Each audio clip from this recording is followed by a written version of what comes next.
সকাল সকাল শাশুড়ি মা ফোন দিয়ে বলতেছে জলদি বাড়িতে আয়। আমি তো ভয় পেয়ে গেলাম, আম্মুকে জিজ্ঞেস করলাম আম্মু কিছু হয়েছে। আম্মু বলে এখন আর কোনো কথা বলবি না, এখনই রওনা দে, যেভাবে আছিস সেভাবেই। কী আর করবো ভাই, শাশুড়ি মা বলেছে, আমিও রওনা দিয়ে দিয়েছি। আর আমার গন্তব্যস্থান হচ্ছে মিরপুর 6, আর আমি এখান মধুবাগ থেকে মিরপুর যাচ্ছি। তো যেতে যেতে আমার মনে তো অনেক ধরনের চিন্তা ভাবনা ঘুরতেছিল, ইভেন অনেক ধরনের প্রশ্ন জাগতেছিল যে কী জন্য এরকম ইমার্জেন্সি ডাকলো। কারণ আম্মু তো এরকম ইমার্জেন্সিভাবে কখনোই ডাকে না। তারপর আর কি ভাবলাম যে গিয়েই দেখি আসল কাহিনীটা কি। দৌড়ে গেলাম, সিএনজি থেকে নেমেই তাড়াতাড়ি লিফটের জন্য ওয়েট করতে করতে আমার আরও ভিতরে আরও বেশি কিউরিয়াসিটি জাগতেছিল যে কী এমন হয়েছে। তো আমি কিন্তু খুব প্রেশারে ছিলাম, আমার কাছে খুবই টেনশন লাগতেছিল। এরপরে মনে করো লিফটও চলে আসলো। লিফট আসার পরে লিফটে উঠে পড়লাম। তারপরেও ভাই আমার একটুও টেনশন কমতেছে না। আমি যে কিসের উপর দিয়ে যাচ্ছি, সিএনজি নিচ্ছি, সিএনজিতে করে আসলাম।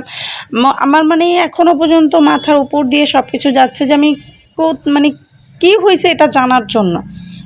অনেক কষ্ট করে মনটাকে ধরে রাখলাম আর মনকে বুঝ দিলাম যে থাক, এখন আর একটু ওয়েট কর।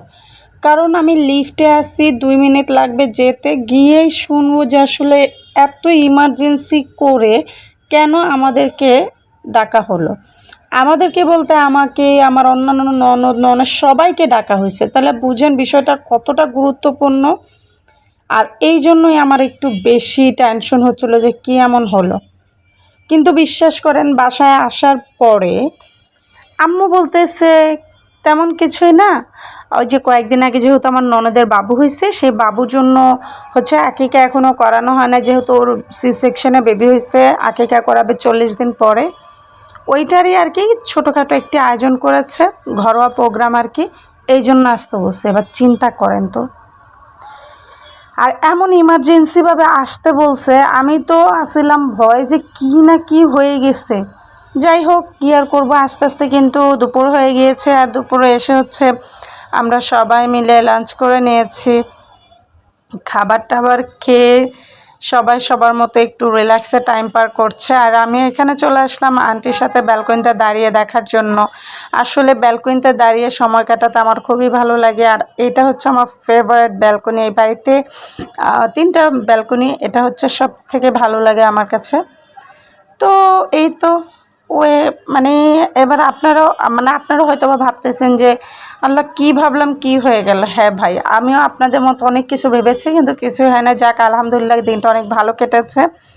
যাই হোক, আমার ভিডিও আপনার কাছে কেমন লাগে বা আপনাদের কাছে কেমন লাগে অবশ্যই কমেন্টে জানাবেন। আর আমার পেজটা কষ্ট করে ফলো দিয়ে দেবেন, লাইক কমেন্ট শেয়ার করে আমার পাশেই থাকবেন। আজকের মতো বিদায় নিচ্ছে।